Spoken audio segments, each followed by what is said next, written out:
Persamaan gelombang berjalan pada sutas tali dinyatakan oleh Y sama dengan 0,04 sin 0,2 pi dikali 40 T min 5X.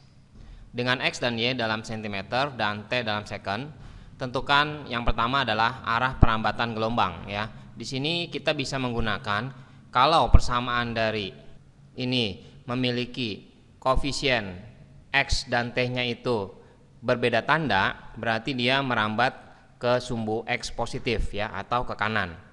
Dan apabila koefisien X dan T-nya sama tandanya, jadi dia arahnya ke kiri. Nah, untuk kasus ini dia arahnya berbeda tanda karena X di sini tandanya minus 5 dan T-nya adalah plus 40. Karena berbeda tanda berarti dia arahnya ke kanan atau ke sumbu X positif. Tapi bisa juga kita apabila persamaan di dalam sinus ini negatif ya, berarti dia bergeser ke kanan bergeraknya. Jadi untuk jawabannya A yaitu merambatnya arahnya ke sumbu X positif atau ke arah kanan. Untuk amplitudonya, dari amplitudonya ini sesuai dengan rumus gelombang berjalan yaitu Y sama dengan A sin omega T min Kx ya, atau plus Kx. Nah, di sini yang namanya amplitudo yaitu di sini ya, di bagian selain sin ini. Nah, untuk bentuk ini berarti terlihat bahwa selain bentuk dalam sin ini yaitu 0,0. Jadi amplitudonya adalah 0,04 cm karena ini X dan Y-nya dalam cm. Untuk frekuensinya, sekarang kalau kita tulis soalnya yaitu 0,04 sin 0,2 pi dikali 40 T min 5X. Nah, bentuk seperti ini kita sesuaikan seperti rumus di sini, berarti 0,04 sin ini 0,2 pi dikali 40 T, jadinya 0,2 dikali 40 pi T dikurangi 0,2 pi dikali 5X.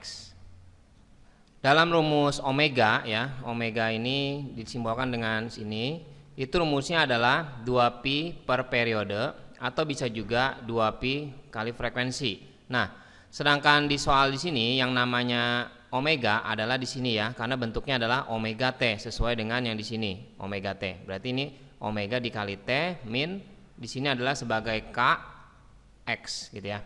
Nah, jadi kita untuk menjawab yang C, berarti omeganya itu adalah 0,2 dikali 40 pi. Dan kalau omeganya kita jabarkan, berarti kan omega sama dengan 2 pi dikali frekuensi. Kita masukkan 0,2 dikali 40 pi itu sama dengan 2 pi dikali frekuensi.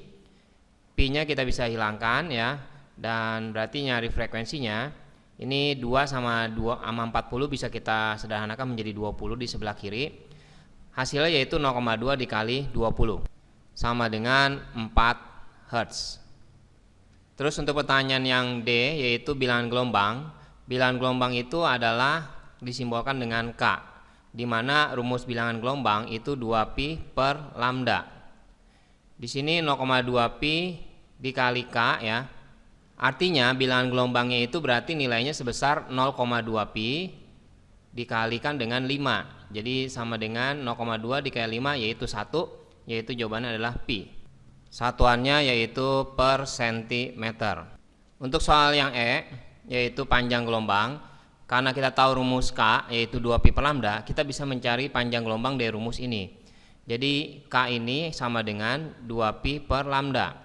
Karena K-nya sudah dikasih tahu yaitu pi ya, jadi kita masukkan pi sama dengan 2 pi per lambda. Pi di sini kita bisa coret.